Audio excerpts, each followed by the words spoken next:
muchas gracias. Y hemos preparado las preguntas y, como os decía, las preguntas me dan exactamente igual. Las vamos a necesitar. Ahora, como sé que hay gente que tiene ganas de decir cosas concretas a personas concretas, las preguntas las vais a hacer vosotros. Entonces, si alguien quiere decir algo relacionado con lo que uno de los compañeros ha hablado, este es el momento, y si no, pues los decimos los demás. ¿Alguna? Venga. Pongo yo el tiempo.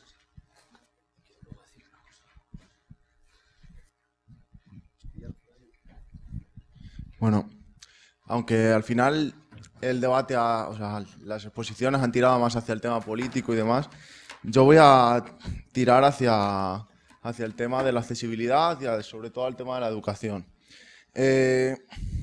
Muchas veces hablamos de accesibilidad y se habla de accesibilidad, rampas, se habla en tal. ¿Por qué todavía no se habla tanto de accesibilidad intelectual cuando es completamente necesario? El decir, han abierto el museo, o sea, el Museo Arqueológico Nacional, ¿es accesible para todos? O sea, planteo ya esa pregunta directamente a los ponentes.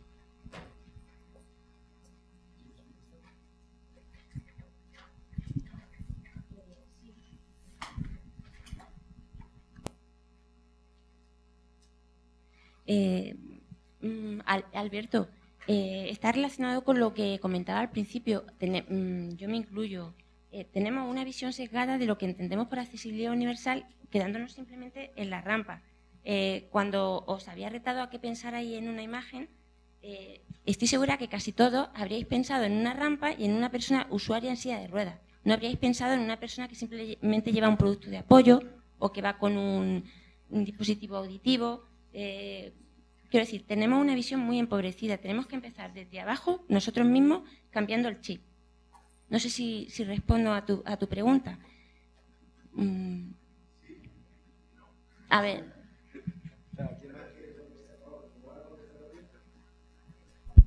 Sí, vale. Es que yo accesibilidad lo vinculo a atención a la diversidad. Es decir, atención a la diversidad no solo con gente que tenga dificultades de movilidad o dificultades de visión auditivas o psicológicas permanentes, es decir, discapacidades de distinto tipo y distinta índole, sino también dificultades de aprendizaje, comprensión de distintos lenguajes, distintos conocimientos previos e incluso distintas edades. Un grupo de ancianos que están acostumbrados a ir a museos no es lo mismo que un grupo de ancianos que no han ido nunca a un museo y van por primera vez. Y es el mismo grupo de edad, pero son distintos públicos. Y no he visitado el Museo Arqueológico Nacional todavía, pero por las fotos que he visto, eso de nuevo no tiene nada. Es decir, la nueva museografía que han planteado siguen siendo vitrinas con cartela y algún dibujito, muy bien. Un diseño espectacular a nivel arquitectónico, muy racional, muy de diseño, perfecto. Pero, bueno, estoy pendiente de ir a visitarlo a ver qué más hay, aparte de la publicidad que se haya hecho. No, que en cuanto a la accesibilidad realmente, también es accesibilidad la propia divulgación, la propia difusión, en este sentido, ¿no? Accesibilidad intelectual.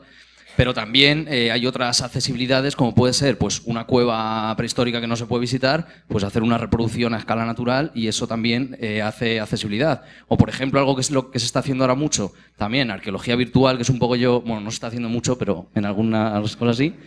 Y que es, por ejemplo, la recreación de yacimientos subacuáticos para poder excavarlos o visitarlos de forma virtual, que eso no puede acceder casi nadie, claro, porque no todos tenemos el título de buceo adecuado. Entonces, solo era eso.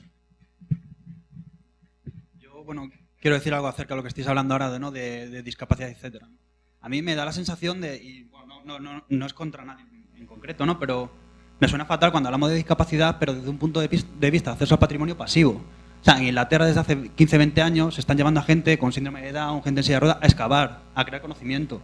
No sé, a mí me da muy mal rollo el rollo paternalista de que la gente con discapacidad sí los traemos, pero bueno, que miren, que tengan muchas facilidades para aprender, para mirar, para tocar, etcétera, pero que no les dejan formar parte de la creación de conocimiento, ¿no? Yo creo que eso también está un poco relacionado porque los arqueólogos, yo creo que somos a veces unos técnicos un poco egocéntricos, ¿no? Y nos creemos que solo nosotros somos capaces de excavar, de crear conocimiento, etcétera, ¿no? Y bueno, solo decir eso, ¿no? Que también hay que pensar una manera activa de la integración de esas personas en los yacimientos. Bueno, siguiendo un poco en esta línea, precisamente, yo creo que los arqueólogos nos tendríamos que considerar discapacitados. O sea, no, somos nosotros los discapacitados, porque ¿cuál es el problema finalmente, ¿no? ¿Somos nosotros capaces de acceder a las formas de conocimiento popular? ¿Somos capaces de que ese conocimiento popular esté integrado en nuestros discursos? Claro, nosotros generamos discursos o tenemos que recoger discursos también, ¿no? Y cómo se integran esos dos discursos. Entonces, también la pregunta es esa, ¿no? Yo para mí creo que en varias de las sesiones desde ayer, hoy, tal, estamos hablando un montón de cosas. Yo creo que tenemos que partir de la incertidumbre, de qué es lo que hacemos, qué pasado enseñamos, porque nosotros estamos creando un pasado y que pretendemos enseñárselo a la gente. Estamos creando cronologías, estamos creando temporalizaciones y resulta que es que cuando te pones a estudiar el mundo, resulta que hay infinidad de realidades, de mundos y de metafísicas posibles, la gente ya tiene generados y nosotros no somos capaces de acceder a eso cuando se supone que es nuestro objeto de estudio, ¿no? Entonces, claro, ¿qué estamos? ¿Inventándonos algo? Sí, efectivamente. Entonces, claro, nosotros somos discapacitados en ese sentido. Totalmente de acuerdo con lo que acaba de decir el compañero. Y también no podemos perder de vista el papel de las nuevas tecnologías, pero, ojo, las nuevas tecnologías también pueden crear lo que se conoce como brecha tecnológica. No todo el mundo en una aplicación, en un iPhone, en un smartphone, a lo mejor se desenvuelve bien. Tenemos que tener también criterios de accesibilidad cuando hacemos el uso de las nuevas tecnologías para hacer accesible ese conocimiento. Y completando un poco lo que decía también la compañera, hoy en día se ha acuñado un nuevo término, de minusvalía se pasó a persona con discapacidad y hoy se habla de diversidad funcional. Es decir, estaría desde una mujer embarazada, con esto no quiero decir que por estar embarazada uno esté enfermo, ni mucho menos, pero quiero decir, tiene más problemas a la hora de moverte o simplemente el hecho de llevar gafas, como comentaba antes, o estar más grueso. Es decir, tenemos que abrir un poco nuestras mentes en ese sentido. Gracias. Vale. Retomando el tema, es que una de las cosas que me resulta curiosas es que estamos buscando un público y estamos hablando de accesibilidad y siempre vamos a los discapacitados. Entonces, creo que tenemos en ese sentido un discurso equivocado. Ayer hubo cosas de isótopos y eso no es accesible a mí. Es decir, ese conocimiento yo no lo entiendo. Entonces, tenemos que construir un discurso, las maneras de llegar a ese público. Y una de las primeras maneras es accesibilidad, no tenerla en cuenta solo para discapacitados. ¿Vale? Entonces, entronco para que... Vale. Pues yo enlazando con eso de la accesibilidad intelectual, yo pienso que, por ejemplo, un museo, como el Museo Arqueológico, es un recurso didáctico que puede ser empleado por un guía turístico para explicar a lo que decía Gemma, ¿no? A abuelos que conocen, a abuelos que no conocen, a niños de 6 años o a adolescentes, ¿no? El recurso didáctico está ahí, los objetos están ahí. El cómo los interpretes, qué hagas tú con ellos, cómo elabores tú tu discurso, es lo que va a determinar que sea accesible o no intelectualmente, independientemente de que haya determinados recursos que tú tengas que tener en ese museo, como pueden ser pues un mapa, una proyección, ¿no? Y es verdad que un mapa, pues ¿cómo lo adaptas, no? A niños que no tienen ni idea, a personas que son entendidas, eso es complicado, eso es verdad que es complicado y quizás las nuevas tecnologías nos pueden ayudar a poder tener según qué recursos y que si hay una visita guiada de un grupo de adolescentes se puedan adaptar determinados recursos que tenga el museo, vídeos, tal, se puedan poner de un tipo o de otro, ¿no? Eso ya sería, bueno, pedir igual un ideal, ¿no? Probablemente, o adaptar las tabletas, lo que sea. Sobre todo en cuanto a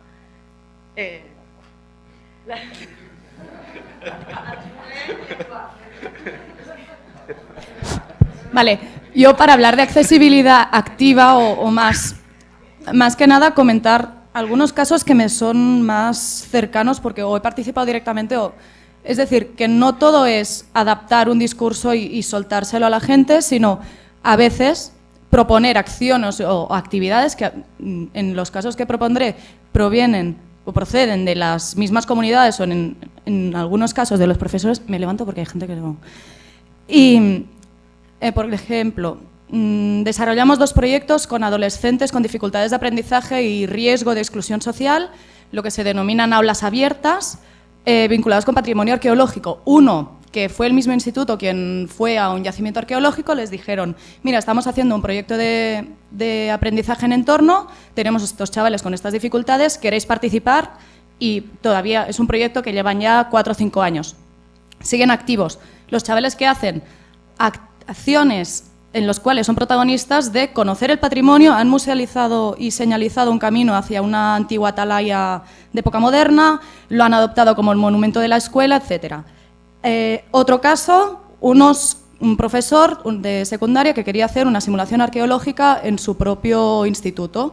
Nos contactó, hicimos un asesoramiento y este proyecto continúa en boga. Es decir, los chavales preparaban el yacimiento. 5 segundos, un momento, acabo. Eso no estaba cero.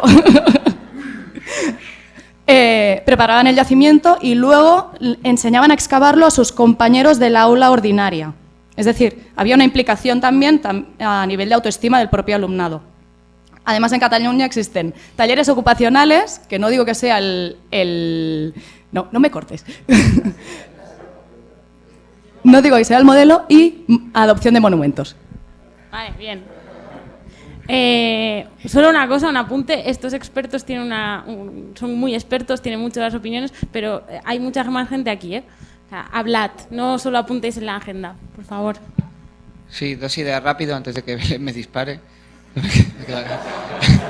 he quedado alucinado cuando he entrado. 2 ideas rápido. Una, no sé en qué términos habéis estado hablando estos temas de divulgación o tal. Aquí hay un problema, ¿no?, de base, que es que nosotros gestionamos conocimiento ya creado, ¿no? Entonces ese es el problema, que lo que Martin Carver dice y tal, que a mí me gusta mucho cómo lo plantea, es que lo que hay que conseguir es introducir a la gente, crear conocimiento con ellos. Entonces es habilitar esos espacios, ¿no? Cualquier museo, cualquier forma de divulgar ya tiene un conocimiento creado, o sea, ya tienes un discurso creado, entonces ya es la base del problema.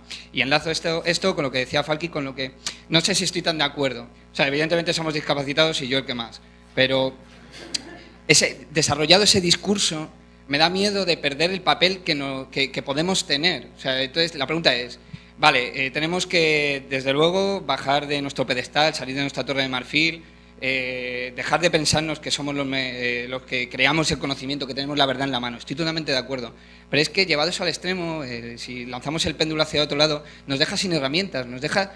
¿Qué es lo que nos distingue como arqueólogos y arqueólogas, ¿no? Entonces, plantear eso, ¿cuál es la herramienta que nos distingue? Esto... Bueno, Alfredo lo deja bastante claro, que es verdad que tenemos que crear interlocutores válidos, tenemos que horizontalizar el discurso, pero al mismo tiempo tenemos unas herramientas, que es la estratigrafía, que es la generación de conocimiento, que nos tiene que servir para algo. Y eso en algún momento tiene que chocar. Venga, 18 segundos. Y es sobre todo con el tema de Bustar Viejo.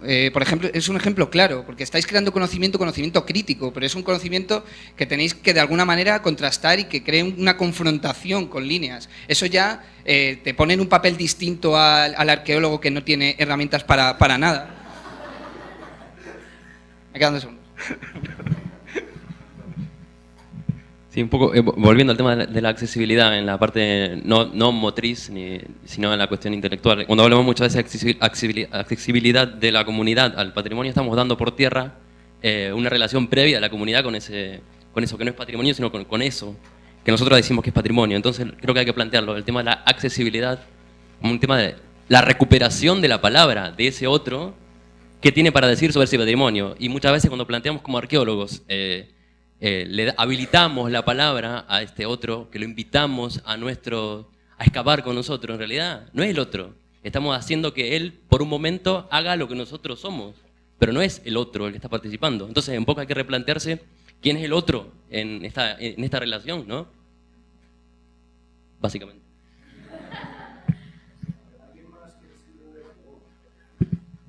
Sí, así seguimos un poco. Ya también, yo creo que esto va un poco en la línea de lo que también planteabas ayer, ¿no? De qué podemos hacer, ¿no?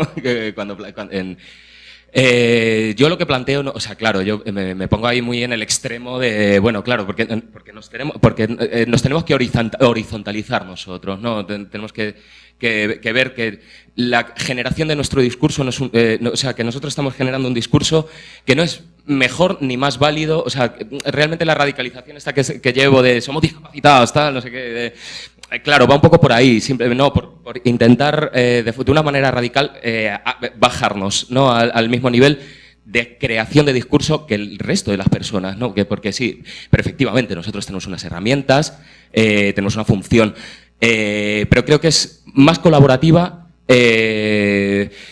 y efectivamente va en la línea de generar discursos híbridos con las personas, ¿no? Y va más por la línea de problematizar el tiempo, el pasado y la materialidad. Problematizarla para nosotros, para poder generar un discurso común o muchos discursos comunes, ¿no? Por supuesto nosotros tenemos herramientas, pero el resto de las personas también. Entonces, yo creo que lo que hay que plantearse, y en un contexto como el que planteábamos ayer, de supermodernidad, etcétera, etcétera, de un mundo que destruye mundos, lo que yo creo que nosotros tenemos que hacer, y que es la herramienta que nosotros tenemos, es la de ser capaces de volver a recomponer otros mundos, ¿no? Que no solamente tenemos nuestro propio discurso generado durante un siglo y medio, ¿no?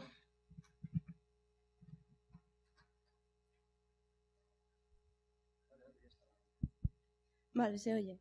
Yo estoy de acuerdo con muchísimas de las cosas que se han dicho aquí y tal, pero también soy muy pesimista, entonces se dicen muchas cosas sobre crear nuevos discursos y avanzar y demás, pero hay muchísimos discursos, yo voy a hablar sobre todo de museos, que ya están hechos y que se han quedado anticuados, entonces eso ya que está, habría que reutilizarlo, quiero decir, reciclar, avanzar y que eso pueda ser útil todavía a la sociedad. Entonces yo, por ejemplo, es una cosa muy subjetiva, ¿no? Pero desde el punto de vista de la visita al Museo Arqueológico Nacional, que yo personalmente la hice y tal, pues a mí me decepcionó muchísimo, muchísimo.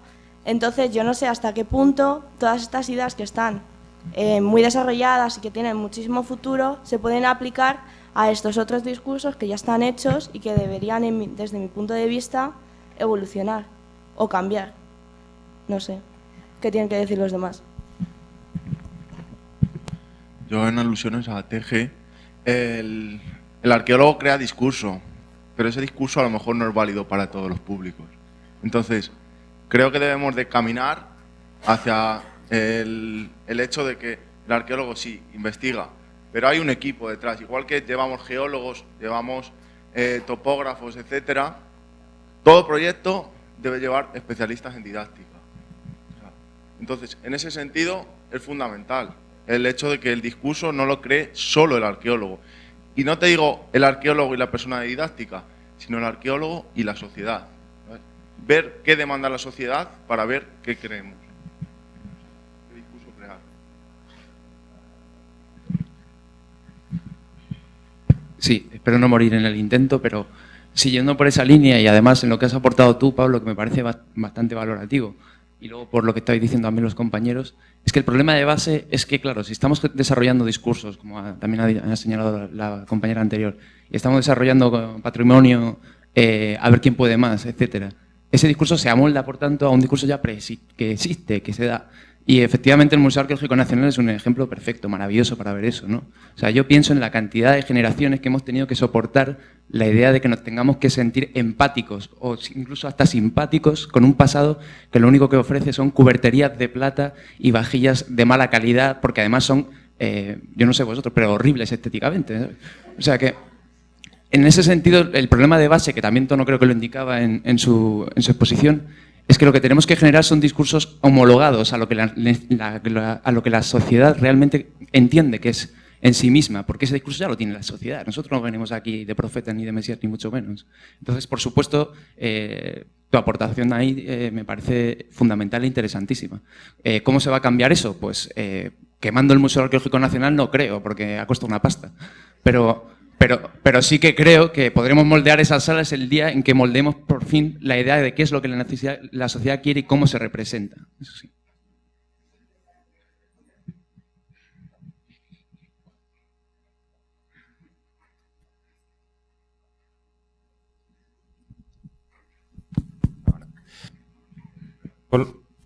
Hola. En relación con lo que habías comentado y lo que ha dicho ahora Rafa, que yo creo que el problema es que hay un problema de base en la concepción de lo que es el museo, ¿no? Porque al final lo que estamos haciendo es crear unos discursos cerrados en los que es complicado identificarse, ¿no? Entonces, la cuestión es entender, o sea, al final los museos son un poco como el mostrar las glorias de o la nación, o la región, o el lugar. O sea, siempre, sea un museo local o sea un museo nacional, al final es mostrar los tesoros, ¿no? Toda como la larga trayectoria histórica de un lugar. Entonces, ahí está el problema, que yo creo que hace falta un cambio de concepción y entender el museo quizá como un lugar pues de encuentro, o de... Estamos hablando, por ejemplo, de accesibilidad física, accesibilidad intelectual, pero, por ejemplo, en sociedades multiculturales, ¿cómo se identifican grupos inmigrantes dentro de un museo, ¿no? Si el discurso tiene una orientación concreta? Entonces, es el cambiar el concepto de museo, ¿cómo lo entendemos? Vale, minuto y medio para lanzar 2 bombas, a ver qué tal. El clave, yo creo, lo que ha dicho Gonza, que es el tema de plantearnos la alteridad, no lo otro. Entonces, la pregunta de ¿para qué y para quién? Empiezo por ¿para quién? Es que hablamos de sociedad, hablamos de la gente, hablamos de ese colectivo extraño y abstracto que es ese otro, que es la sociedad en general, pero yo no sé vosotros, pero yo no voy a hablarle a todo el mundo, es así de claro. O sea, no existe una sociedad en general. Nosotros, al igual que las sociedades de la Segunda Edad de Hierro o las comunidades visigordas, somos sociedades en conflicto. Y yo no voy a hablarle a la Fundación Francisco Franco, yo no voy a hablar al PP, yo no voy a hablar porque lo tengo claro a quién quiero hablarle, ¿no? Entonces también no hablemos de... Me da miedo cuando hablamos de ¿para quién? Para esa sociedad, para ese ente extraño que está ahí, que somos todos y todo muy bonito, ¿no? Y eso, primera bomba. Y segunda bomba es, si era el para quién, el para qué. Pues mira, es que el Museo Arqueológico Nacional... Mira, no creo que allí se tengan que dirigir los esfuerzos, porque eso también es política, también hay gente detrás con sus intereses y yo no voy a ni siquiera enfrentarme a ellos, sí, pero de otra manera, ¿no? Que creo que no es el objetivo. Es lo mismo que, y aquí lanzo un ejemplo que siempre me ha encantado, que es el de Atapuerca. O sea, es que Atapuerca me parece que es el reflejo de todo lo que no debe ser la arqueología y cómo nos enfrentamos a la sociedad en su conjunto y quién se beneficia de Atapuerca. Y bueno, vamos, que Atapuerca no.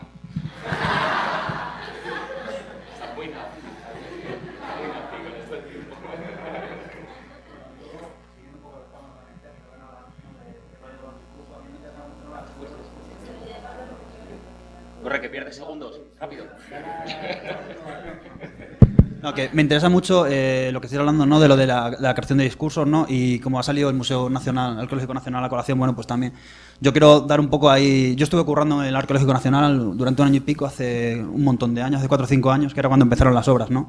Y lo que yo pude ver ahí es que, como bien decía Foucault, ¿no? Lo único que se intenta, el discurso, el orden del discurso, ¿no? Lo que pretende hacer es dominar, reprimir, etcétera, ¿no? Mantener ocultos los discursos subalternos, ¿no?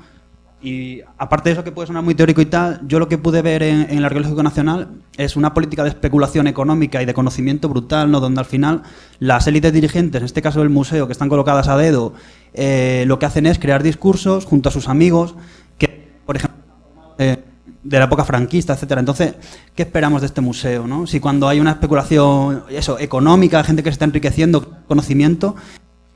A mí me parece realmente ridículo, en ocasiones eso, fascistoide y bueno, y no podemos entrar en mis cosas, ¿no? Homófobo, etcétera, ¿no? Entonces, bueno, solo decir eso, ¿no? Que el Museo Arqueológico Nacional pues es un caso para estudiar bastante interesante. Y bueno, y que Jaime y yo hicimos un estudio ya a principios del año del 2002 o por ahí, y que bueno, la cosa sigue igual. Bueno, yo al hilo de lo que decías... vizcaíno, ¿no? Tono vizcaíno. El hilo que decías tú del Museo Arqueológico y del discurso y de tal. Yo recientemente he estado en Londres y antes de ir a ver el British decidí ir a ver el Museo Arqueológico justo, ¿no? Entonces yo fui a ver el Arqueológico, luego fui a ver el British y dije, bueno, pues, a ver, entre el uno y lo otro, millones de euros, ¿no? Es la única diferencia. Y 7 años cerrado, 8 años cerrado, ¿no? Bueno, para mí casi es la única diferencia. Pero además de ese museo, fui a ver uno que es el Museo de Londres. El Museo de Londres cuenta la historia, la evolución de la ciudad de Londres. Yo lo había visto hace como 10 años y yo iba simplemente a ver museos, ¿no? Como turista que consume cultura, ¿no? Y que me gusta. Y ahora he ido ya con un concepto más de didáctica, de museografía, de ver cómo está montado eso. Y me sorprendió agradablemente. Es un museo que está pensado para niños, pero que lo pueden ver los adultos. No tengo imágenes, pero hice un auténtico reportaje, porque sobre todo en la parte de arqueología, en la parte de la Edad del Hierro y demás, tienen bastante material, pero lo mejor es cómo lo tienen puesto, ¿no? Las diferentes vitrinas a diferentes alturas, objetos más importantes o que llaman más atención a los niños bajos, pero luego vitrinas normales, tradicionales, información, cronología, o sea, combinaba todo y actividades, hay un montón de actividades. El museo no es un sitio que guarda tesoros, sino un sitio donde joder, no es un sitio que guarda tesoros, es un sitio en el que la gente va, o sea, los colegios, había un montón de niños, era sorprendente para bien. Sí, vale. Siguiendo con el tema este de cómo generar nuevos discursos y tal, que ha surgido como la imposibilidad o sea, cómo hacerlo prácticamente, quería exponer el ejemplo de un caso en Oaxaca, México, en el que han surgido una nueva propuesta que se llama museos comunitarios, que realizan los indígenas de esas poblaciones, en los que no interviene ninguna persona de la academia, o sea, ellos mismos deciden qué quieren patrimonializar, qué se expone en el museo, incluso realizan los inventarios. O sea, obviamente es gente que ya tiene una noción de patrimonio, o sea, muy occidentalizada, pero aún así generan un discurso totalmente genuino, en el que no intervienen de ninguna forma los arqueólogos, y luego, a posteriori, cuando van, por ejemplo, arqueólogos a visitarlos y a hablar con la gente y a ver la estructura del propio museo, se produce un feedback muy positivo en el que tanto los arqueólogos asimilan ese discurso propio de esas comunidades y de alguna forma no lo incorporan, pero bueno, sí, lo añaden al que ya tenían ellos para ofrecer varias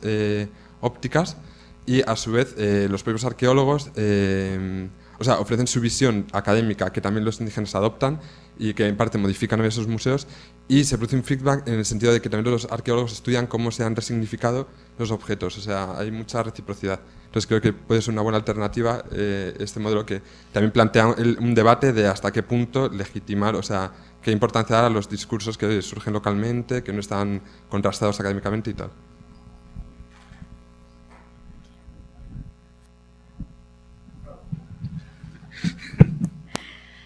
Bueno, yo del Museo Arqueológico... ¿Se oye? Sí. Del Museo Arqueológico no voy a hablar porque yo no sé nada del museo de aquí. Pero sobre los discursos, yo creo que muchas veces lo que falta es que damos un discurso, solo uno, a la gente y no lo cuestionamos antes lo que saben o lo que piensan de lo que les vamos a contar después. Y eso era lo que yo hacía con los niños y funcionaba muy bien. Primero les preguntaba, ¿qué pensáis que es la arqueología? ¿Qué es la prehistoria? ¿Qué sabéis de prehistoria? ¿Qué te han dicho en el colegio que era de prehistoria? Y después, a partir de ahí, les daba un discurso. Pero no daba uno solo, les daba dos a veces, y otras 3 o 4 discursos diferentes, y les ponía a pensar. Es que si la gente tiene la capacidad de oír, hay que también darles... No es solo una tabla rasa blanca ahí que tienen que absorber un discurso y lo van a contar a todo el mundo. No, tienen que saber pensar y hacer su propia interpretación de lo que les están dando. Es que lo que hacemos nosotros también es una interpretación.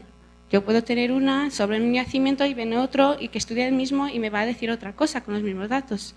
Y yo creo que hacemos como que un discurso totalitario de tenemos la verdad y lo vamos a decir a la gente. Hay que saber adaptarnos solo a las edades, pero también a lo que cada uno tiene de idea preconcebida. Eso.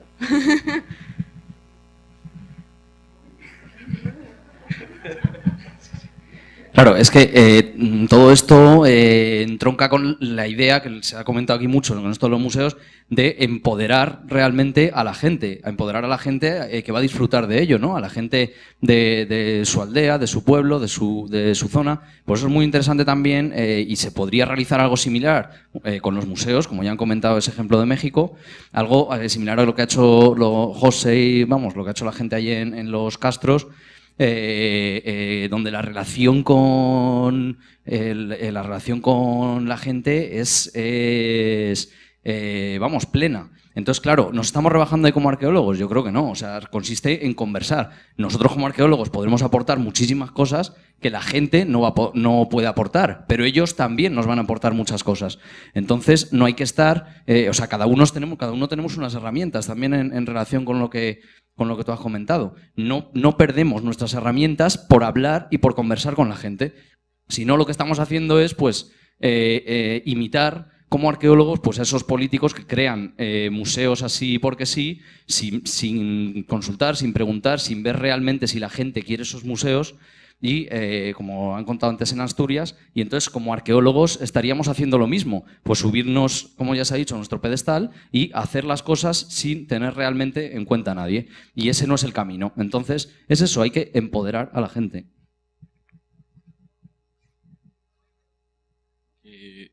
Sí. Bueno, creo que todos estamos de acuerdo en que, volviendo a lo del Museo Nacional, no nos gusta el discurso museológico que está llevando a cabo. Y es un ejemplo interesante. Uno de los museos con un discurso museológico más avanzado del mundo es el Museo Judío de Berlín ahora mismo. Es un museo dialógico, fenomenológico, horizontal, todo lo que se os pueda ocurrir. Es espectacular y tú lees la teoría que sustenta, digamos, el planteamiento del museo y a mí me parece maravilloso. Las mentes más listas de la academia de todas partes han estado trabajando allí y han creado el museo perfecto, sin ningún sesgo, la hostia. Y luego hay unas encuestas para el público cuando sale de allí. Y cuando el público sale dice, es que no hay vitrinas con objetos. Echo de menos que haya vitrinas con objetos. Entonces puede que sea peligroso, que aquí estamos todos muy de acuerdo en ciertas cosas, en discursos muy avanzados, pero ¿y si a la gente le gusta el Museo Arqueológico Nacional? A mí me parece horrible. Yo no entiendo por qué la gente va a un museo de arqueología. Yo los evito. Y eso que estudio arqueología. Pero es que la gente cuando va a un museo de arqueología se espera el Museo Arqueológico Nacional. Entonces podemos ser muy listos aquí y pretender cambiar todo, pero si no tenemos en cuenta también a la gente y la convencemos de que hay otras formas de hacerlo, pues vamos a ser los más listos de la clase y la gente no va a valorar para nada lo que hagamos nosotros. ¿Por qué? ¿Por qué hablamos tanto de museos? Vamos a dejar de hablar de museos y vamos a hablar de personas. ¿Somos accesibles los arqueólogos? La lanzo para quien la quiera. Pues espera, esa la dejamos para después. Es que hay muchas palabras pedidas. Vale. En primer lugar, una cosa. No sé si somos accesibles los arqueólogos, pero desde luego no se nos enseña a ser accesibles.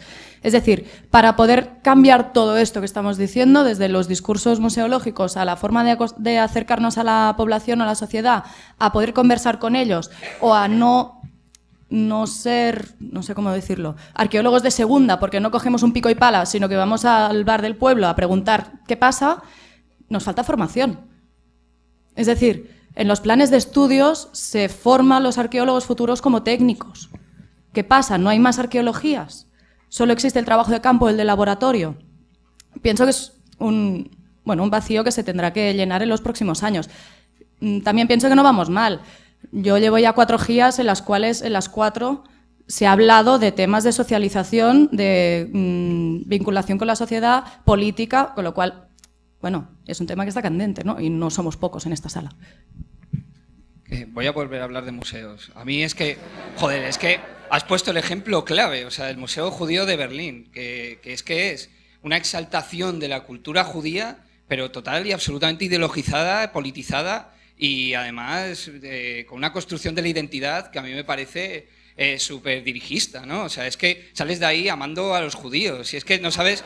O sea, y además es un museo que a mí me parece que está muy mal pensado porque a mí es como el Louvre o el de Oxford, el Peter Rivers, que es que te ponen 1000 millones de objetos y es que tienes tantas cosas que hacer que se te va. Y yo creo que también eso está dirigido a eso, a que te mandan tanta información que no sabes qué hacer con ella, ¿no? Entonces ese ejemplo me sirve perfectamente para hablar de lo otro, de la construcción de los discursos y cómo nos enseñamos cuál es la identidad que se está reforzando ahí. Es que no nos lo perdamos, es los judíos, es que es una religión, o sea, estamos construyendo una identidad con ese museo de colectivizar una religión que, bueno, yo no sé el resto, yo soy un pelín ateo y entonces construir la identidad fundada en un ser inmaterial, etcétera, etcétera, me parece horroroso y en ese sentido pongo la contra.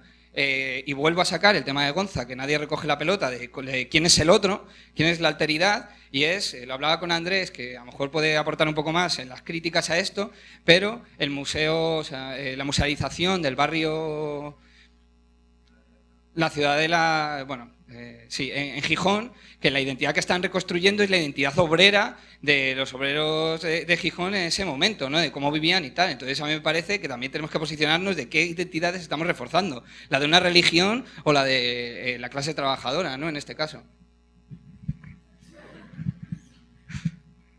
Yo, como mi tema son los museos, pues también voy a hablar de museos. Yo fui la persona que expuso sobre los museos en Asturias en general Y lo que te quería decir en primer lugar, no, en Asturias no hay 30 museos. En Asturias hay 30 museos que hablan de la prehistoria hasta época medieval. Luego, museos etnográficos, pues habla, en cada pueblo hay uno.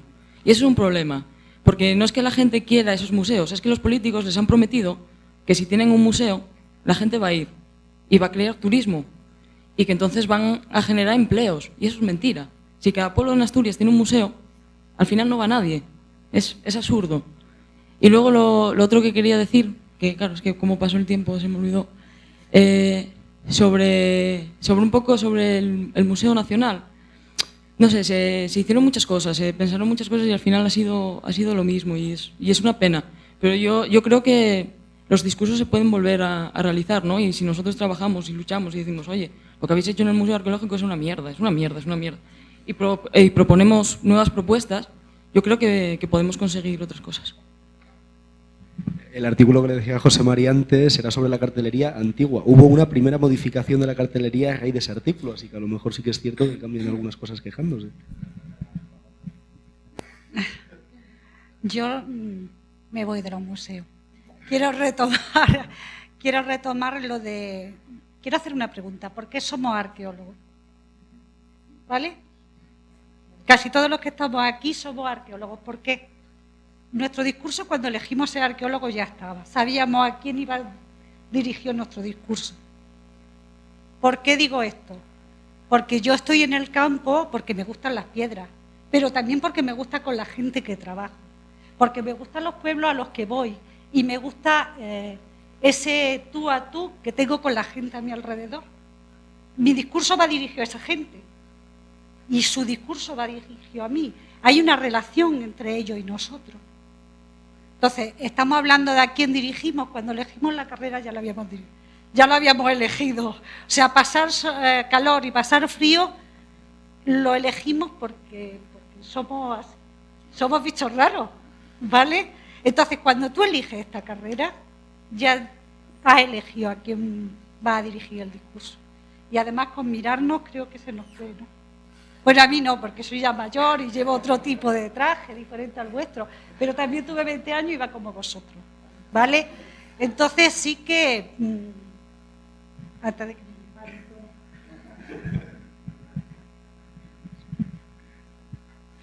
Hola.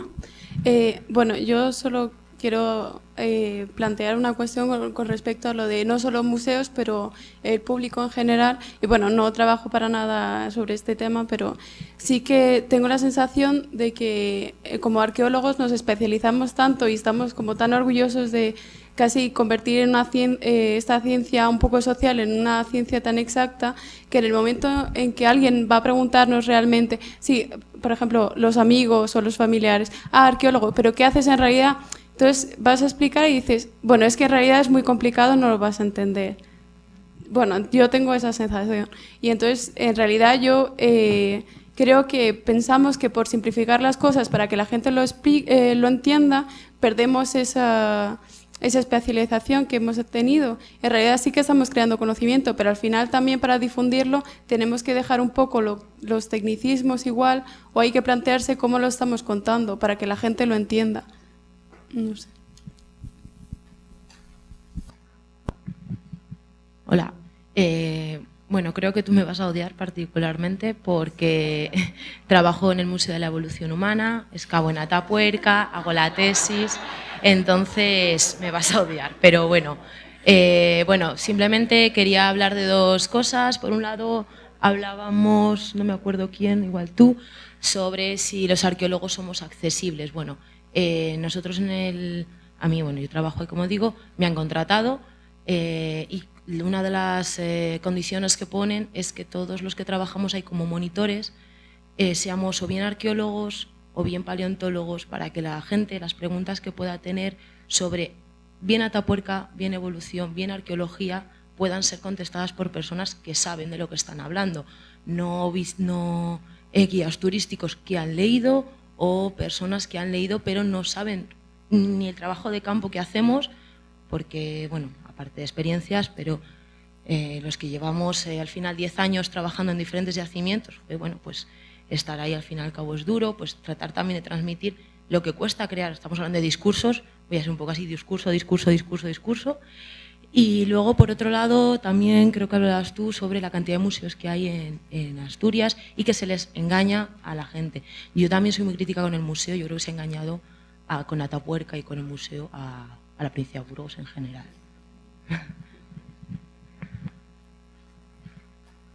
Ya que nadie recoge la bola, la recojo yo, la propia que he tirado. No, me resuena un poco lo del empoderamiento. Estamos hablando del empoderamiento del otro muchas veces como que le estamos otorgando algo. Y esto también tiene que ver con por qué uno eligió la profesión que eligió, y en este caso yo. Porque pretendo aportar a desocultar o a revisibilizar aquello que es constantemente silenciado. Y empezando por uno mismo, por lo que uno hace. Nosotros silenciamos constantemente y esto del empoderamiento es un silenciamiento del otro. Entonces, repensemos eso. Pensar el empoderamiento en realidad es generar un punto cero en el que el otro es nada y que nosotros le damos el poder para que empiece a hacer. Y en realidad lo que tenemos que hacer es hacer lo posible para que el otro sea el otro, para que el otro sea él mismo.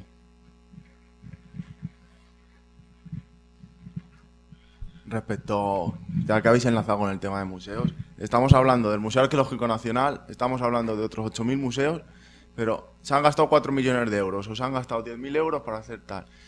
¿Y por qué hay que cambiar las vitrinas? ¿Por qué hay que cambiar? Sabemos que están mal y un yacimiento tal, pero existen otros materiales que no se tienen en cuenta y no tenemos en cuenta los arqueólogos que adaptan ese discurso a todos, o sea, es decir, a los niños, a los mayores, a los discapacitados, etcétera. Y aquí tenemos, por ejemplo, Gemma, que es especialista en eso. Y siempre estamos hablando de piezas y piezas y piezas. Pero también hay otras cosas. Y tenemos que valorar como arqueólogos esas cosas y esa otra salida profesional que tenemos, que es la elaboración de esos materiales. No solo tenemos que estar siempre viendo la visión del museógrafo, de decir, hay todas las vitrinas colocadas, tal. ¿Por qué no a través de un material didáctico decimos, no, solo tienes que mirar esta cerámica, o esta piedra, o este tal? Elaboramos ese discurso a partir de eso, no solo con la museografía.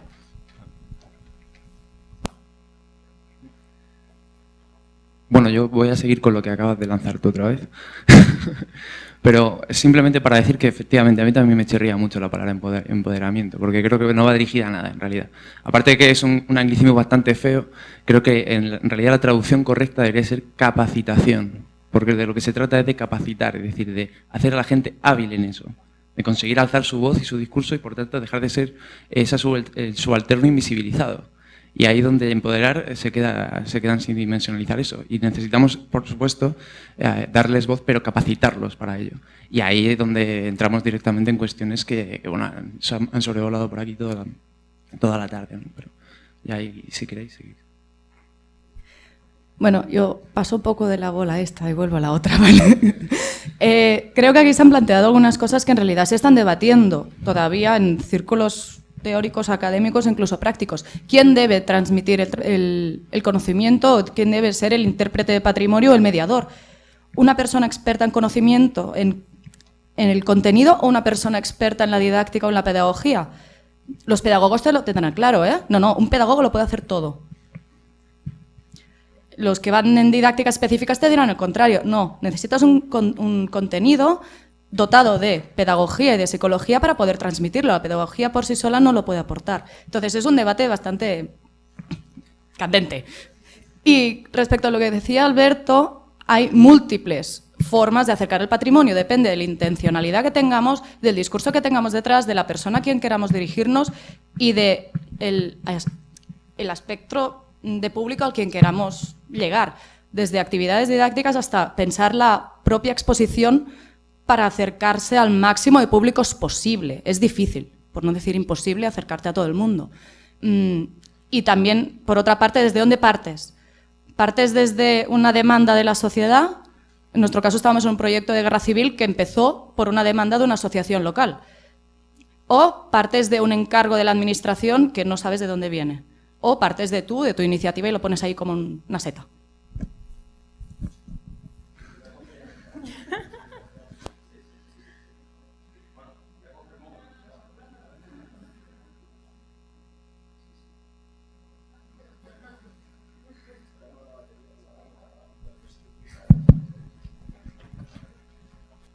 Voy a coger la otra bola un momento. Es que, claro, por alusiones, pues hay que cogerla.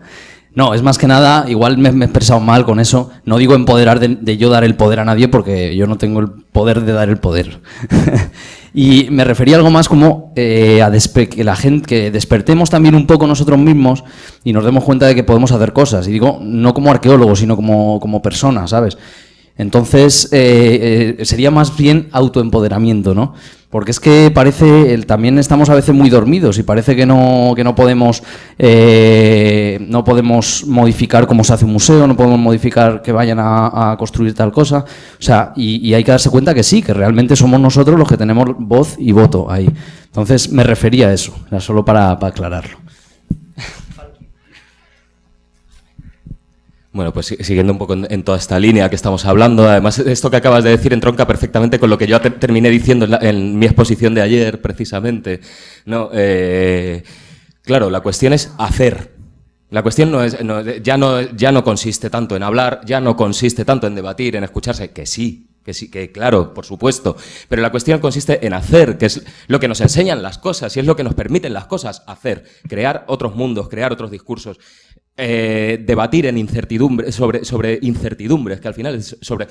Estamos trabajando con una incertidumbre constante, ¿no? Que parece que al final que se convierte en un agujero negro, pero no, o sea, que no fagocita, sino que nos permite ir más adelante. Yo creo que efectivamente, y volviendo otra vez con lo que decía Teje antes, nosotros tenemos unas capacidades por nuestra relación con las cosas, por la construcción de conocimiento que lleva la disciplina durante un siglo y medio, tenemos unas capacidades precisamente de esa apertura. Y entonces, vamos, claro, efectivamente, entonces hacemos arqueología pública. Toda arqueología tiene que ser pública, ¿no? Pero pública en el sentido de la apertura, de posibilidades, ¿no? Y en un mundo como este, precisamente, en el que está todo súper ordenado, disciplinado y tal, nosotros tenemos la capacidad de abrir esas puertas y del mismo modo que otras personas en sociedad también tienen esas capacidades. Entonces, vamos a abrir, ¿no? Sí, un poco por aquilatar lo de Atapuerca, en primer lugar.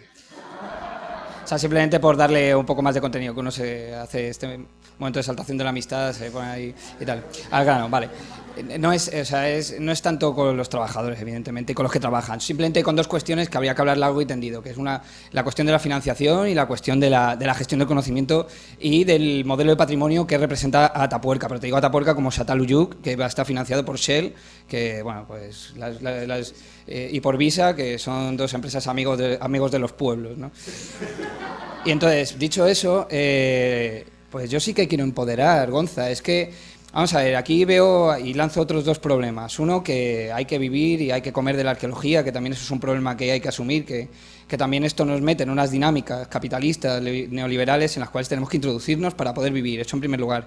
Y en segundo lugar, que yo, bueno, no tengo la ventaja que tienes tú de trabajar con los materiales que trabajas, con Buchenwald, en Rosario, con la arqueología franquista. Yo trabajo con los visigodos, que es la cosa más aburrida del mundo. Entonces, la idea es reutilizar el conocimiento que uno crea para poder empoderar y poder generar un poco de conocimiento y yo quiero empoderar. Es el debate terminológico, o sea, es lo que hay detrás de la palabra, da igual, capacitación de empoderar. Y yo sí que quiero darle poder, capacidad, si estudio visigodos desde el punto de vista feminista, de cómo en esas sociedades también hay un conflicto de género, yo creo que estoy dando poder, estoy ofreciendo desde mis capacidades humildes una información que puede dar poder a... eres más feo que Belén Esteban incluso. Dar poder a esas clases subalternas. No, ahí es la discusión de quién es el otro al que queremos dirigirnos también. Quién es el otro, pero también a quién queremos, el querer, la voluntad. Y yo creo que lo tengo más claro, o sea, yo lo tengo claro, no, evidentemente no todo lo claro que... No, yo quería también volver a lo de si somos o no somos accesibles los arqueólogos, que se ha preguntado por ahí. Y yo creo que cada vez sí vamos hacia una mayor cercanía y accesibilidad y cada vez se sabe más de qué carajos hacemos los arqueólogos. Pero todavía está esto muy en pañales y normalmente somos muy celosos a veces y hacemos cosas para guardarlas, para esconderlas, para tenerlas ocultas porque es mi feudo y porque es lo que he hecho yo y no vaya a ser que me lo roben, no vaya a ser que lo publique el vecino, no vaya a ser que tal. Y es que eso hay que dejarlo ya. Y más ahora, en una sociedad en la que vivimos, en la que tenemos el móvil a mano todos, podemos hacer fotos donde queramos, podemos tomar apuntes y colgarlo directamente en internet. O sea que es que hay que ser ya abierto en todo y abrir las puertas de tu excavación, negocio, museo, lo que sea, para que entre la gente y pueda verlo absolutamente todo. Así se va a garantizar que el trabajo se haga bien, por una parte, porque hasta ahora, si se cerraban las puertas, era muchas veces pues porque se querían esconder algunos trapillos sucios. Y además vamos a hacer de verdad una arqueología pública, que es lo que hay que hacer, y dar toda la información que generamos al resto, porque realmente estamos trabajando con restos arqueológicos que no hay que olvidarse que son absolutamente de todos, o sea, no son de nadie. No, mi yacimiento no existe, es nuestro yacimiento. O sea... Bueno, para Gonzalo voy a usar mi minuto y medio.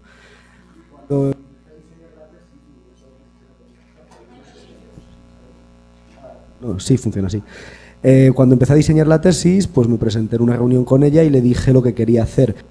La chapa me contestó: la arqueología es pública por definición, pero lo que ella quería decir con eso no tenía absolutamente nada que ver con lo que acaba de decir Falky, ¿no? Entonces creo que podemos estar muy contentos de que en los últimos 7 años, y en estos 7 años, en estos 7 GIAs, el concepto de arqueología pública que estaba manejando Teresa Chapa en esta generación se ha convertido de una arqueología administrativa, prácticamente con el Estado, dominada por el Estado para disfrute de unos pocos casi, porque al final realmente no había manera de disfrutarla, en arqueología pública, que creo que es el que hemos intentado defender a lo largo de todos estos años, en todas estas sesiones del GIA en la que hemos tratado el tema de forma más o menos transversal.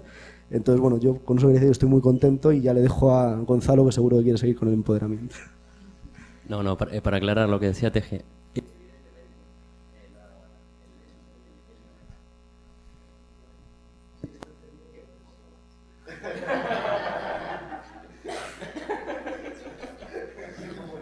Evidentemente la voluntad de querer empoderar tiene que ver con eso, y no estoy diciendo que uno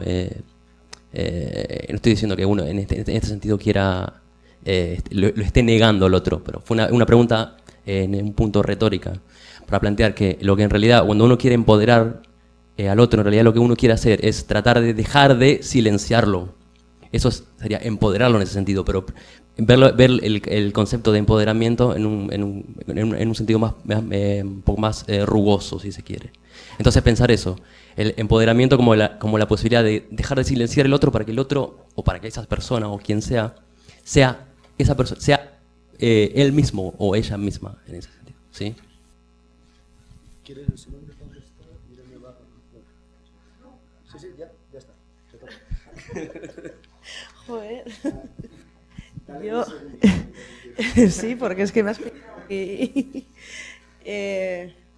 yo quería lanzar otro tema que, bueno, por lanzar alguna pregunta más, porque como parece que las preguntas que teníamos programadas no van a salir, es el saber a quién le corresponde. Yo tiro un poco a educación, ¿no? ¿A quién le corresponde esa labor de educar, ¿no? Porque en este caso tenemos que los alumnos, ¿no?, van a recibir algún tipo de formación reglada y probablemente en historia, pues, se puede hacer historia en un museo arqueológico, se puede explicar parte de la historia en un museo arqueológico, por ejemplo, ¿no? Pero ¿es a quién le corresponde? Le corresponde al profesor de la asignatura que no tiene ni idea o que puede saber o no saber o puede interesarle o no interesarle. Son profesores de matemáticas, de lengua, de muchas cosas, ¿no? Unas a veces hasta padres. Le tiene que corresponder a un arqueólogo, ¿no? Tiene que estar un arqueólogo ahí, una persona que conozca para ir al niño y adaptar su discurso a niños de 6 años, a niños de 8 años, ¿no? Hay gente que puede querer hacer eso, hay gente que puede tener capacidades, pero puede haber un arqueólogo que ni le guste ni no le haga ninguna gracia, ¿no? O tiene que ser la administración pública quien se encarga de formar a una persona que aúne esas dos cosas, que tenga conocimientos de arqueología y que a la vez tenga conocimientos de pedagogía, de didáctica.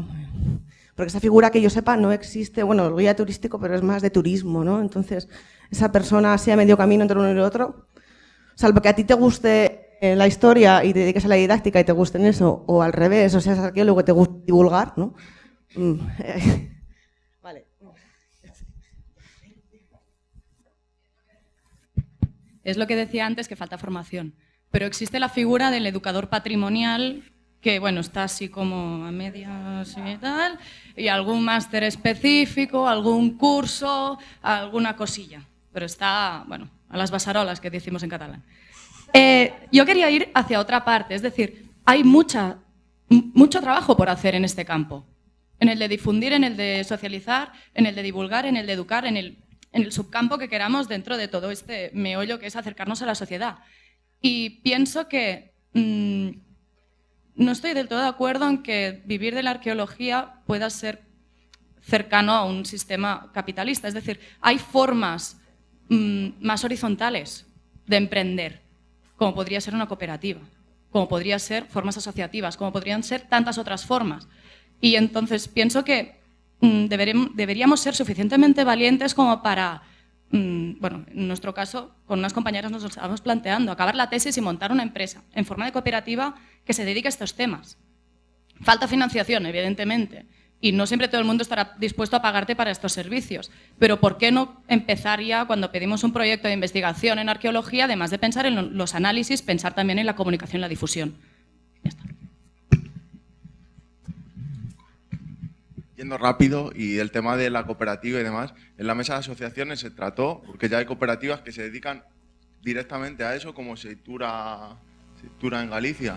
Entonces, es importante. Volviendo al tema que planteas de a quién corresponde, yo no sé, y algunos seguro que habéis estado excavando en Roca dels Bous, en Covagran, etcétera.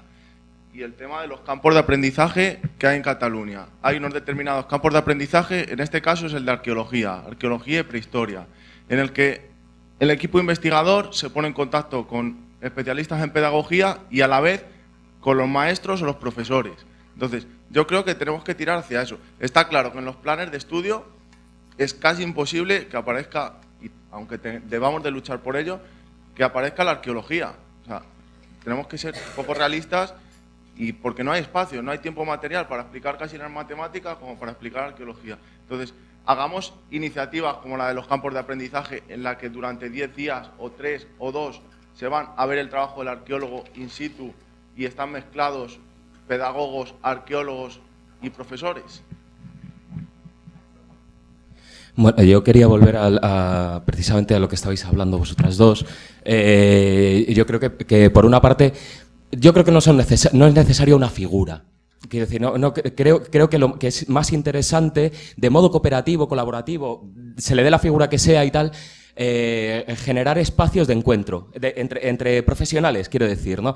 Yo pertenezco a una asociación de didáctica y trabajamos mucho el tema de la didáctica en arqueología, tradiciones, un poco historia, tal, ¿no? En esta asociación yo soy arqueólogo.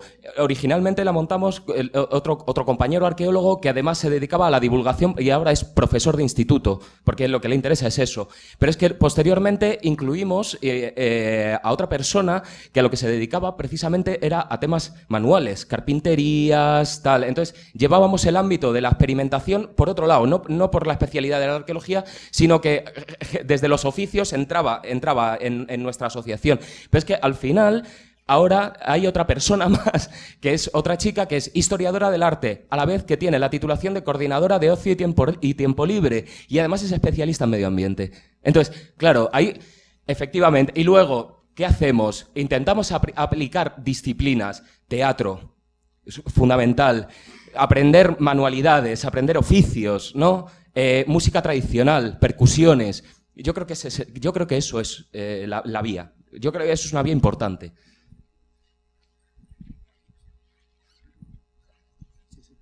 En el conjunto arqueológico de Castro, que es donde he dicho antes que se centraba mi tesis doctoral, va en esa línea, en la línea que decía Gonzalo, Gonza, ¿no? ¿Te llama? No, perdona, tú. Bueno, encantada. Pues va en esa línea, que somos un equipo multidisciplinar en el sentido de que yo no soy arqueóloga, hice historia del arte con el itinerario en arqueología, luego un máster en turismo y arqueología y luego un máster en accesibilidad universal. En nuestro equipo hay arquitectos, hay trabajadores sociales, hay arqueólogas, y es lo que tú dices, es ir todos en la misma dirección.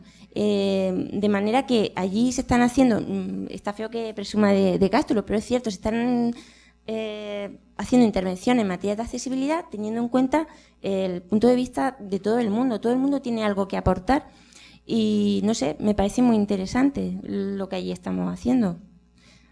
Y luego, también quería decir que Irene hablaba mucho y estáis hablando mucho de educar, me chirría un poco, igual voy a generar algo de debate, también creo que voy a empezar a hacer algo mal, porque prefiero hablar de interpretar el patrimonio, porque parece que cuando hablamos de educar nos quedamos simplemente en el marco curricular.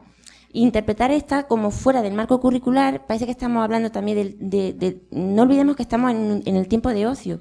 Es decir, lo veo como educar sería, la tarea en el aula es complementar lo que los alumnos van. En primer lugar, yo muchas veces hablo de educación, pero en el ámbito académico es más enseñanza, porque yo siempre defiendo que lo que se enseña son conocimientos, no valores. Pero en el mundo de la arqueología sí es verdad que tenemos que transmitir unos valores, ¿no? de concienciar a las personas sobre la importancia del pasado, sobre lo que hemos heredado de nuestros antepasados, ¿no? Eso por un lado, pero bueno, yo intento diferenciar siempre, aunque a veces se me va la pinza y digo educar cuando lo que quiero decir es enseñar.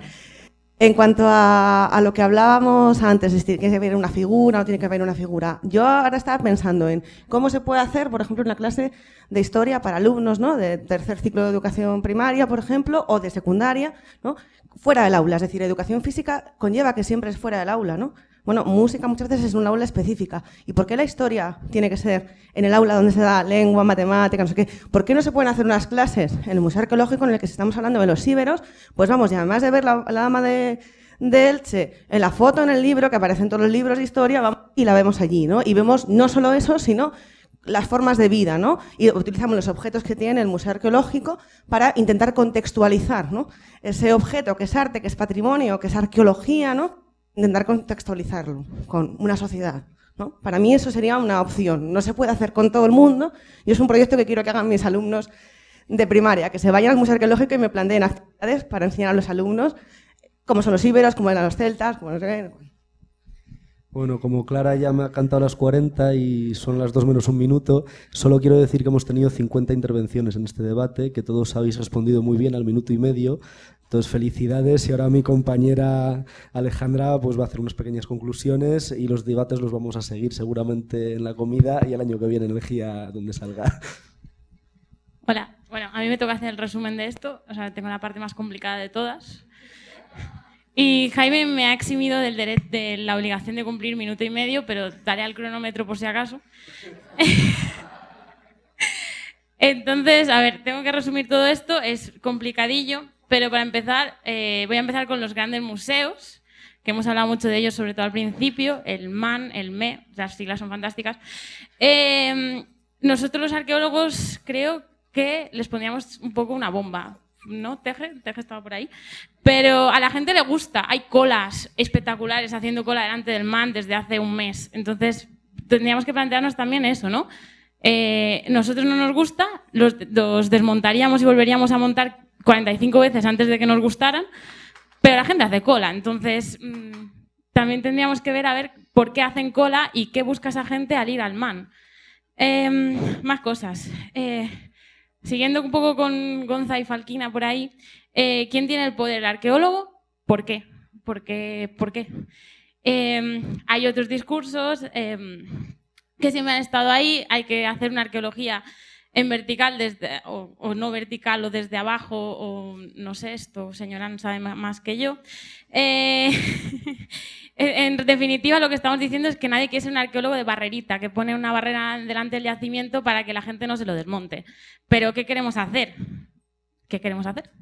Es la pregunta que creo que vamos a contestar luego en el café, en la cerveza, conociéndoos. Pero es un poco lo que decía un poco entre Rafa y Tono. estamos vendiendo un McDonald's del patrimonio, posiblemente porque nosotros no nos hemos ocupado de esto hasta hace muy, muy poco. Entonces lo hemos dejado a quien sea, a otras figuras, y no lo hemos integrado hasta hace poco en nuestra misma profesión. Desde el momento en que empezamos la carrera, día 1, no solamente vamos a estudiar los isótopos, sino que también vamos a hacer que la gente entienda los isótopos, que es lo más complicado del mundo mundial. ¿Y qué más? No es un producto pasivo, también lo habéis dicho por activa y por pasiva. Y yo ya me he pasado el tiempo. Hay que hacerlos accesibles a diferentes públicos en plural, y el plural es infinito. Y queremos dejar de ser una materia accesoria, que ha salido al principio y me ha encantado. Materia accesoria, pues salid y hacerlo. Y ya está, muchas gracias.